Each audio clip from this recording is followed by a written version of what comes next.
Hey, it's JJ Virgin, and welcome to the JJ Virgin Lifestyle Show, where I talk nutrition, exercise, mindset, and lifestyle with some of the coolest people in the world. And I give you tips that you can put into fast action to uplevel your health so that you can go out there and live the big life you are meant to live. So today, I'm talking with a longtime friend, Dr. Pedram Shojai, on what it means to be an urban monk. If you haven't heard about this before, stay tuned for this one because it's a really fascinating concept. Now, Pedram, he's a busy guy. He's the founder of well.org, the editor of Be More magazine, the author of Rise and Shine, the producer and director of the movies Vitality and Origins, and I was in Vitality. He's the co-host and creator of the Health Bridge podcast, which is commonly up at the top of the charts on iTunes. He's starring in 2 TV shows this year, and he's got his next book coming out.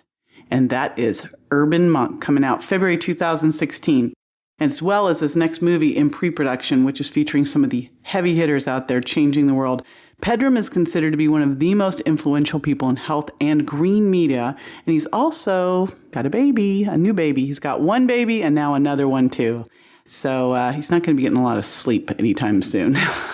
Anyway, I'm going to definitely be digging into that, how he's made the shift from single guy in LA to the married guy in the OC with 2 kids while keeping his stress level in check, well, most of the time. So let's do this. So, Dr. Pedram Shojai, what is your background and why did you become a monk? I was pre-med at UCLA, and I was of that generation where either you're a doctor, lawyer, engineer, and that's what you do if you want to be successful. And I started cruising around the UCLA hospitals and doing some internships, and was just surrounded by a lot of misery and miserable people, and the doctors weren't happy. And I'm sitting there scratching my head, saying, I'm looking down the barrel of this life, thinking I don't know if this is it for me. And then simultaneously, I had found some Tai Chi class. I thought it was cool, and fell into Kung Fu and learning about all this just amazing stuff from the East.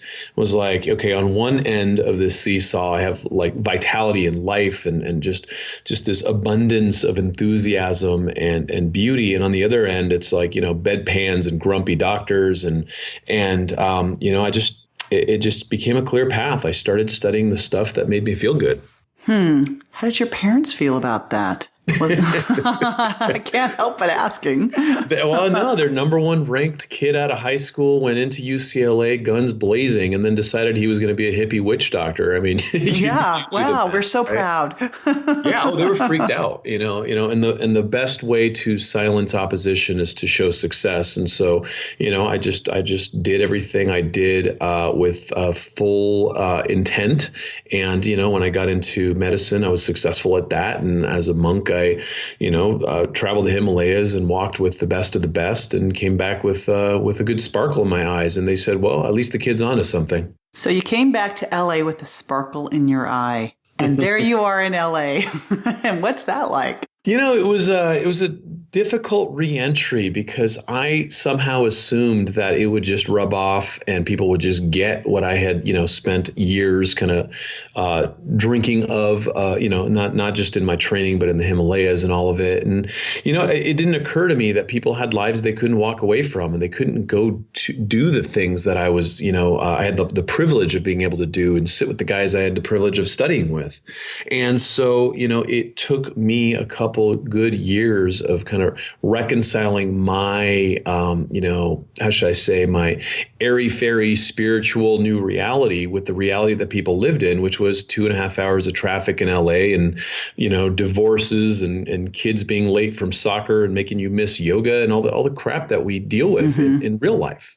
So you've got all that. So you've got this higher level of understanding, but also the understanding of meeting your patients where they are. Now, how are you able to put those together and help your patients? That was the secret sauce, right? Was, having to get out of the realm of the potential of what we do, because the breakdown of how all of these systems came over to the West was that they came from ascetic practices, which is basically, I've given up money, I've given up sex, I've given up the real world, and I'm going to sit on this rock and meditate the rest of my life. And that's great. If that's the choice that you make and you do it, great. But if you've got a job and you're worried about, being late to yoga, or you learned how to meditate, but you never do it, welcome to reality, right? And so for me, it was really stepping into the shoes of the thousands of people that were my patients and being like, okay, well, how can I help this individual in a real way that's going to be meaningful, and not ask them to, come over and get a yin yang tattoo, or do anything that doesn't apply to, their practical everyday life. And that became the basis of my practice, and really what I did for a good 20 years before I started, writing books and doing what I do now. Yeah. And one of the things you do now that I've seen you go into this transition is you've become a dad. Yeah. Now you're a family guy. And how's that work with your monk history? It's nothing like a good pressure test to check your theories in life, right? And I used to always sleep great, and used to being the operative. Past tense, right? And so it's, you don't know what you got till it's gone. And so having gone through that, it's kind of like big wave surfing. I got another kid on its way, and by the time this airs, I'll have two kids, and it's it's like you do what you can and you practice what you will. But, I don't have time to go out in the yard and do Tai Chi for 2 hours now, but I do have time to circulate my energy and my breath while I'm sitting there playing with my kid. And so you learn how to hack into all of these wonderful practices while you're in your day, but not by leaving your day, but by being fully present with your kid. And so it's been wonderful. It's been a wonderful experience bringing these things in and proving that they can work in your day-to-day life. Because if not, what you're going to do is you're going to end up resenting the kid because he's taking you away from your yoga or your Tai Chi or your meditation. You resent your wife because she didn't jump in and help when she obviously knew that it was your time to go out and do your thing under the stars, and all the kind of unrealistic expectations that we can have of life when we are stuck between the two worlds. And as a dad, you're a householder. You got bills, you got mortgage, you got tuition, you got, milk. And so all of those things are now part of the calculus. And so how does a monk become an urban monk? That became kind of my mission.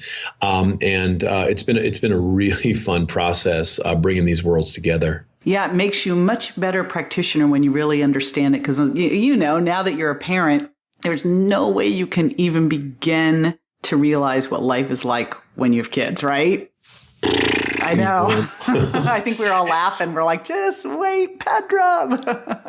What's funny is, and everyone says that, and on the other side of that experience, you're like, yeah, whatever, I got this, right? And then you come over and you say, wow, God, I get it. I totally have a lot more compassion for all of humanity now, because this is hard. And so was it as hard for me as some of my other friends? No, because I think I was very well equipped to deal with it. But it reconciled my reality with that of all these other people who I could not relate to on the other side. Yes. And it makes you a better urban monk. So let's talk about you as an urban monk and what that life looks like. Yeah, well, I run a very large organization called well.org. I mean, we do a lot of film and TV, and we do a lot of stuff. So, I'm a busy dude in my real life. We go to a lot of conferences. I see you around every once in a while when I'm lucky, and I'm, I run a big organization that is, kind of dedicated to making the world a better place. And when I leave the office, I know that I'm going to go home and be Soul's dad. And I know I'm going to go home and be Elmira's husband. And so I've really gotten into this compartmentalization so that you don't bring the office home with you. And then we go to the park and I'm playing with the kid and I'm on the monkey bars doing pull-ups and playing with them simultaneously, because guess what?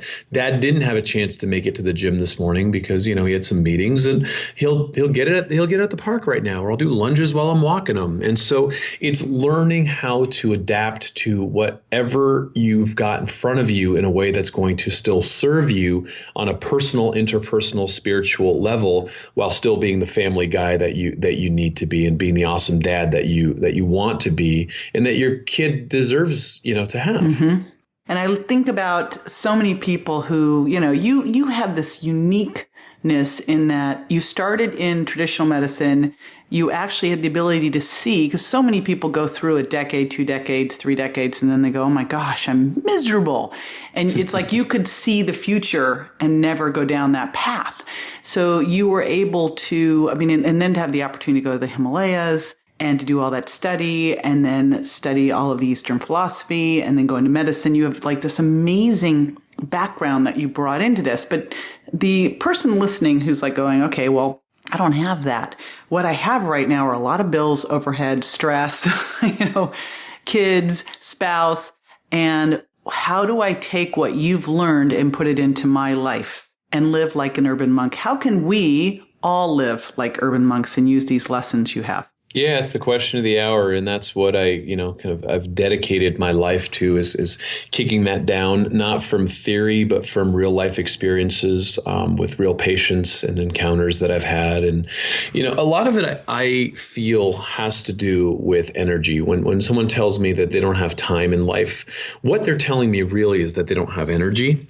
And so the question becomes, how can we optimize your lifestyle so that you have more energy? And in doing so, you'll be able to do a lot of the more things that you want to do in life. And that doesn't mean drinking a bunch of coffee all the time, but it means optimizing your diet, optimizing your sleep, optimizing your stress levels, and really kind of finding the places where you are inefficient and really kind of coming back in under the fold. And, if I can unlock a little bit of energy in a couple things that we're looking at in someone's life, it's like cash in the pocket, man. Mm-hmm. And it's like, great. Now reinvest this in your life, and you'll find that you're going to do a lot better. So, whether your problem is you're tired all the time and you're sick, that's an energy thing. If you're always broke and you're out of cash, that also is an energy thing, because you don't have the clarity to kind of think that through and kind of make the decisions and move things around. And so when you look at life through the filter of that, all of a sudden it becomes an incredible task, because then you can find your way out by liberating more and more energy. And as you do so, it becomes a kind of an upward spiral instead of the downward one. And I've seen thousands and thousands of patients in my days. And as we start to liberate that vitality, all of a sudden you start to see their life change in a very positive way. Love that you use Vitality, because I know that was one of your first movies that you did, was the Vitality movie. What I'd love is to hear a story, one of your favorite success stories of a patient really, getting rid of the energy drainers and stepping into Vitality. Yeah. This is one I just wrote about in my book, and it's I'd say like late 20s, female, living in New York, stuck in that kind of big social life. It's like, okay, I'm going to meet the girls for dinner here, and we're going to go here, and then there's the show, and just all the stuff that happens when we're kind of caught up in a social life, and you and I were talking about this a little while ago. It's like, I lived in LA for 35 years, and every night's someone's birthday, and so she was just caught up in this social life and, spending money on these dinners and going to these places and, never able to quite catch up, never able to catch up on sleep, and basically just started switching around her lifestyle to, get into a yoga class and a rock climbing gym and, spend some of her time with her girlfriends, walk in the park instead, and really just shifting around kind of the calories she took in, because she'd always go and try to get a salad, but then they'd get 4 drinks, and good luck losing the weight, right? and so just kind of taking a look at her social life and enlisting some of her girlfriends to join her in that and just do like a 30-day experiment to say, okay, look, this doesn't have to be the rest of our lives. We could go out and get drinks. We could do whatever the hell we want. But for the next 30 days, let's do this thing together, right? And in doing so, all of a sudden, she started having more energy. She started dropping that weight. She started having less stress and social anxiety and guilt about all these things. And, she read a book for the first time in months. And all of a sudden, all that stuff that sits in the back of our necks, all that kind of anxiety-ridden guilt of not getting to the things that we know we need to get to, that we said that we're going to get to, that all the ought-tos in life, when you start kind of ticking off those things off the list, it's not that hard to all of a sudden just start feeling dramatically better because you're like, oh, I don't feel guilty. I don't feel stuck. I don't feel burdened because I'm taking care of the things that I've told myself I want to take care of for my own life, health, love, whatever. And suddenly her life started to just get propelled into this wonderful place. She did better in her job performance. She ended up getting a raise. Then she ended up starting her own kind of side gig on Etsy. And, and all of a sudden it's like all this money's coming in, all this, the time's better spent. It just works out when you start voting for yourself and doing things for yourself on the front line of your life. Now, I love the whole concept of the urban monk, and I know you have a book coming out, The Urban Monks, coming out with Rodale here in a couple months, and depending on when you're listening to it, it might already be out. So I'm going to say whenever you are, you can pre-order it or grab it now. But what's the inspiration behind that book, and what's the message you really want to get out to the world? Yeah, well, I mean, first and foremost, I want to help people, but I've always thought I was doing that through all the stuff that we were doing. But you get to the point where I'm tired of this hippy dippy spiritual community and everyone trying to like pretend who they want to be and, sneaking cigarettes in the back. And, it's just, there's this inauthenticity that, you think that if you're going to do yoga, you got to start dressing in Lululemon, or you think that if you're going to do Tai Chi, you got to get a yin yang tattoo and change your identity and all these kind of weird things that go along with this kind of quote unquote spiritual communities. And so it keeps normal, regular people who, like to get a drink with their friends and, got real stress and kids and all this kind of stuff out of those realms, because it gets weird and kind of culty and creepy. And really, all you need to do is pick up some of these practices and do them in your personal life, and you don't need to like drink the Kool-Aid. And so my whole deal with Rodale was like, look, I'm going to drop some F-bombs. I'm going to cuss. I'm going to talk like I normally talk. I'm a regular dude, and I'm not a guru, and I don't want to be a guru. And if you see a guru on the street, run away, right? Because it's not about that. It's about finding your own personal power and just being awesome and learning how to live in a life, that's busy in coexistence with other people so that we can love and respect each other, but let's not get weird about it. And so it was a really fun book to write because it's a haymaker, just kind of getting in the face of some of the sacred cows that we hold dear, and then just picking apart life in a way where it's, we can look at it with some utility and be able to actually take some practical steps right now to just have more energy, to just have less stress, to just have more fun. And so I really enjoyed writing this book. My first book was very kind of airy and spiritual and very much like, tied to the lineage. And, I wrote about Taoism and Qigong and all these wonderful things that I've studied. And it doesn't take away from any of that, but it only spoke to a very specific type of person that had already drank that Kool-Aid. But I'm not that guy. I'm just, I'm a regular guy. I'd like to get a drink with my friends, and that's fine because I love to enjoy life. All righty, you heard it here. You can be an urban monk and enjoy your life while doing it. In fact, that's what being an urban monk is. So there, right, Dr. Pedram? Love it. Love it. You nailed it. All righty. So grab your copy, go to theurbanmonk.com. And Pedram, as always, it's awesome hanging out with you. JJ, I love you. Any chance I could get to hang out with you, I'm in. Pedram, thank you so much for joining me today. And I want to remind you listening to check out jjvirgin.com/urbanmonk to learn more about how you can become an urban monk. Now, come on, it just sounds so cool, doesn't it? Okay, so after the break, I'm going to be answering listeners' questions, so be sure to stay with me.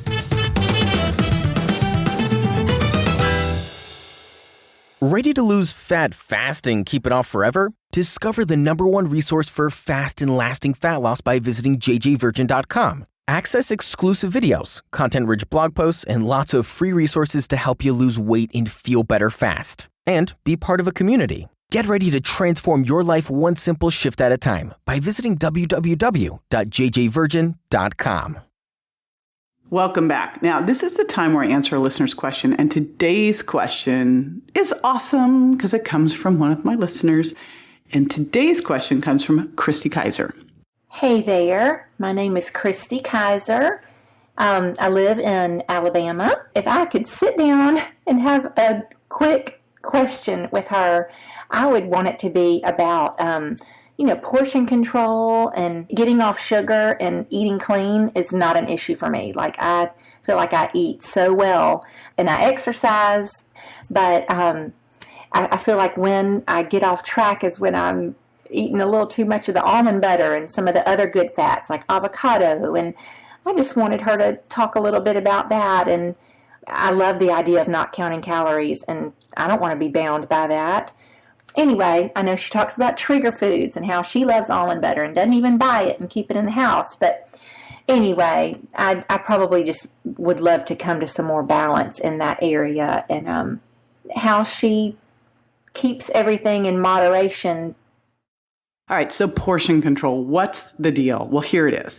While calories count, where they come from counts so much for. I mean, obviously, too much healthy food is too much and it's unhealthy, but you've really got to get it down to looking at protein, fats, and carbohydrates, because the right combination of those can help give you steady, sustained energy, burn fat for fuel, and crush your cravings. But if you get this out of balance, especially on the carbohydrate side, you can end up cranking up your insulin and telling your body to store fat, not burn it.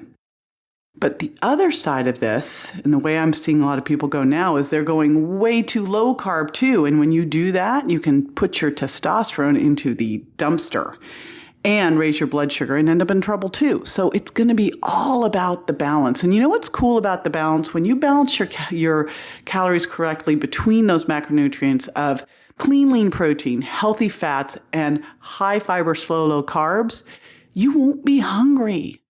So you won't be thinking about eating every 2 to 3 hours. So again, it's going to be all about the balance.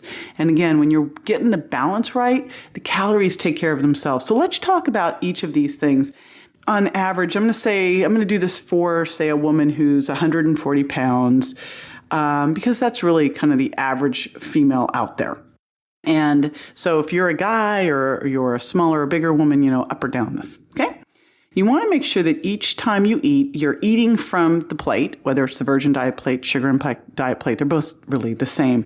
And that means you're getting an optimal amounts of protein, healthy fats, and fiber. And when I'm talking fiber, I'm really talking about carbohydrates, but what I'm focusing on there are low sugar impact carbs, high fiber carbs, because a low sugar impact carb is going to be by nature a high fiber carb. That means something that's loaded with fiber to slow down the blood sugar release, right?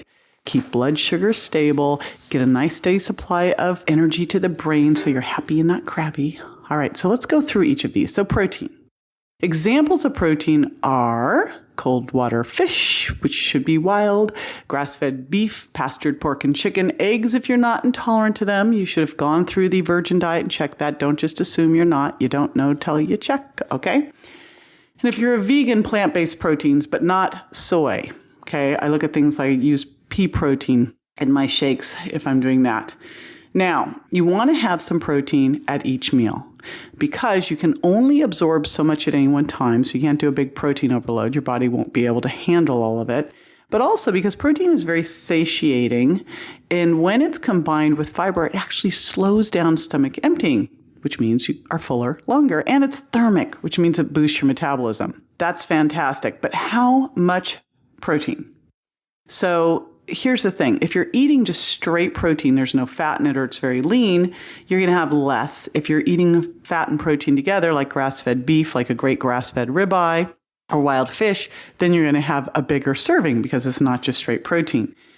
Basically, what you want to look at is about half of your body weight in protein grams up to 3/4 of your body weight in protein grams. That really depends on if you're working out hard, if you are recovering from surgery, if you're under stress, you need more. You've got to go on the higher side of things, right? But again, if you're eating very lean, you're going to need a little less. So for an average woman, that's like 4 to 6 ounces per meal. As a serving, 25 grams of shake mix, protein grams in a shake mix. Okay, 25 grams. But again, if it's fattier, if you eat more, if it's leaner, you can eat less. Now, if you've got more muscle on your body, and again, or if you're recovering from surgery or accident or healing, you're going to kick this up to the higher end of the scale. And the other part of this is, now, so we've got the protein under. Now let's talk about fat. Because the deal is, and this is why I love fat so much, is the single biggest thing you can do, because a lot of people will look at a diet and go, I'm going to pull the carbohydrates out. And then they don't put anything in. Well, you can't have a low fat, low carb, low protein diet, right? So protein, you're going to be able to handle only so much. You can't just eat protein all the time. Where you're going to really make up the difference is in healthy fats. And you're going to want to look at having somewhere in the neighborhood of 200 to 400 calories of healthy fats, or 2 to 4 servings at each meal. So what does that look like? That looks like 10 nuts if they're small nuts, 5 nuts if they're big nuts, tablespoon of nut butter, tablespoon of extra virgin olive oil or macadamia nut oil, which, by the way, is absolutely awesome. 4 to 6 ounces of grass-fed beef or wild fish, tablespoon of grass-fed butter or ghee, a tablespoon of chia, a freshly ground flaxseed meal, a tablespoon of coconut oil, which is an amazing fat because it actually helps you burn fat. It burns very cleanly. It's like a very great, easy fuel for your body to use. And why is fat so important? First of all, it's going to give you a great mood, great hair, skin, and nails. And the mood's because we're over 60% fat in our brain, and that's specifically omega-3s. So you want to look at, of course, fish oil and eating clean, lean fish. But also, not only does it do those nice benefits, but it is going to trigger the release of some chemicals in your small intestine that tell your brain that you have eaten. And that is so critical. And it's also neutral to ghrelin, leptin, and insulin. So it's not going to trigger an insulin effect. So it's not triggering insulin, and it is telling your brain that you've eaten. So combined with protein, because protein and fiber work together to slow down stomach emptying, and then you've got a different effect from the healthy fats telling your brain that you've eaten. So all of that together says satiation, which is what you want. You don't want to feel hungry every 2 to 3 hours. If you're eating every 2 to 3 hours, you're burning sugar, not fat. You don't want to do that. And what I tell people is it's like as you lower the carbohydrates, up the fat, and you will not be hungry when you do that. So now let's talk about carbs, because I just said, okay, you're upping the fat, so you're probably lowering the carbohydrates because you've got an optimal amount of protein in each meal. So you eat that, you don't take that up or down. And then you're going to lower the carbohydrates to 1 to 2 servings per meal. I don't count in non-starchy vegetables. Go crazy there. Go crazy with the broccoli, the Brussels sprouts, the peppers, the cauliflower, all of that stuff. All right.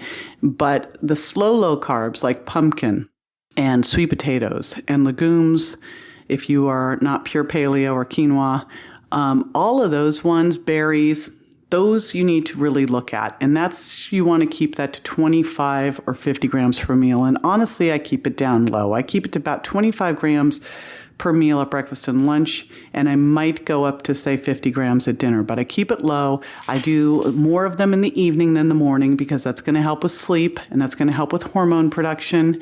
If you go too low on your carbs, you're going to be lowering your testosterone. You'll raise your stress hormones too. I actually see people start to have higher fasting blood sugars when they go too low in carbs.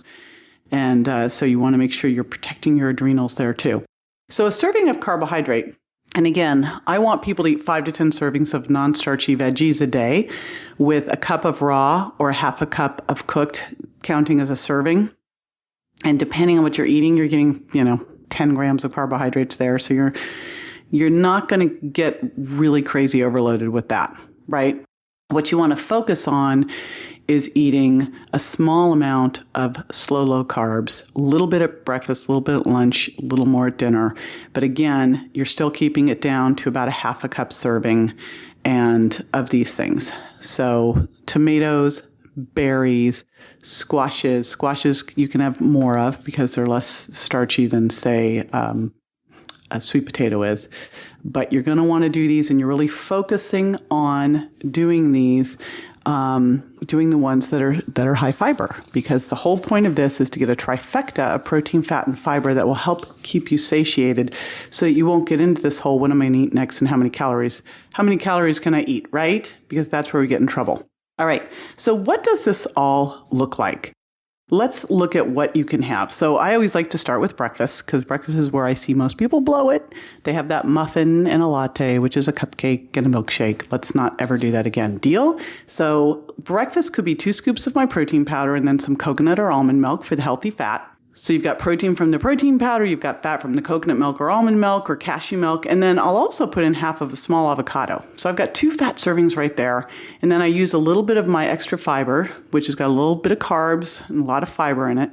And, sometimes I'll throw in some berries, but I've kind of gotten to the point where I really don't. I like throwing in some raw cacao nibs, which throw in a lot more fiber too. And between my extra fiber, my shake mix, my avocado, and my raw cacao nibs, I'm getting like 30 grams of fiber in there.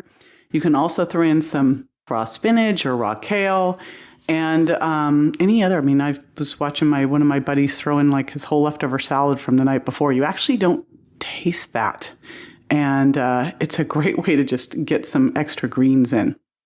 All right, now, so you see how I just got in protein, fat, and fiber pretty easily there. Now let's go to lunch. So let's say for lunch you're going to have a salad, and what you want to do is you want to get in your salad greens and tightly pack them, right? So 2 cups of salad greens, that's 2 servings of veggies. So really pack it down. But again, remember, don't count these as like slow, low carbs because there's hardly any calories in there. But add some tomatoes in. That's a great source of slow, low carbs. And then throw in some pastured chicken, throw in maybe some nuts and some olive oil. So if you throw in some nuts and olive oil, that's getting 2 to 3 fat servings right there. You got the protein from the chicken, and you got some slow, low carbs from the tomatoes, and then you got the salad greens. See, this is easy, easy, easy. Okay, let's go to dinner. Dinner, let's say you're going to have some lentils or wild rice. So you could do a lentil wild rice combo. You could do a cup, that's 2 servings of slow, low carbs, or maybe a half a cup of lentils and a cup of squash. That's 2 servings of slow, low carbs. Then a great piece of salmon. Let's say 8 ounces of salmon. You got 2 fat servings there, and you've got a little bit of course, you've got your protein in there. And if you put a little grass-fed ghee or butter on your veggies, there's another serving of fat. So you see how easy this is? You just do the wild rice with the squash, with maybe add some broccoli in there with some ghee, add in your wild salmon, and you've got your slow, low carbs, you've got your veggies, you've got your protein and your healthy fats. And how hard was that? That was a simple, easy, fast thing to cook. And another thing I'm going to tell you is when you do that, make extra for the next day. All right? Now, this is how you eat by the Sugar Impact Diet or a Virgin Diet plate. And if you're trying to lose weight, go to the lower end of the ranges, especially on the carb ranges, go to the lower end. Believe me, and I know that people are still fat phobic out there, but you need to eat fat to get lean. Eat fat to get lean, okay? And, if you're maintaining your weight, you can go up a little bit, but really what I want you to do is check in with yourself. See how you feel. You should be able to go 4 to 6 hours before you need to eat again. So if you're hungry sooner, look back. And this is why food journaling is so important. Look back and go, did I eat enough at that last meal? Where was I deficient? Maybe you didn't get enough fat. Maybe your protein was too low. Maybe your fiber was too low. I can now tell when I go out, especially if I'm out to eat, because at home I got this down. But sometimes when you're out to eat, they give you a wimpy serving of protein, or they, give you one of those like salads. You're like, where is the salad? They don't give you enough. And if they do that, I'll order like a side of broccoli with it, a side of sliced tomatoes. So I now know what all I need in order to feel level throughout the day. So this is the range I use in both the Virgin Diet and Sugar Impact Diet. Again, protein, fat, and fiber, lighter in the carbs in the morning, heavier in the evening, but all that range of optimal protein, 4 to 6 ounces at each meal for a woman. That's like, 25 grams at each meal. 2 to 4 servings of healthy fats. Smaller woman would be more like 2 servings. One serving of slow, low carbs, breakfast and lunch. 2 at dinner. Someone, a little smaller might go to a half a serving breakfast and lunch and 1 serving at dinner, and then loads of non-starchy vegetables. Remember, if you're bigger or bigger activity level, you can go up, but it's like that's the basic ratio.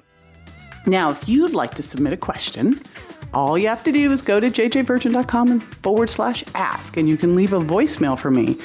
And I love hearing from you. Now, one more way I'd love to hear from you. I would so appreciate it if you could jump on Stitcher or iTunes and leave a review for me. It helps a bunch. And be sure to subscribe while you're there and share the show with your friends. This is JJ Virgin signing off and reminding you that you are worthy. Dare to live a life that matters.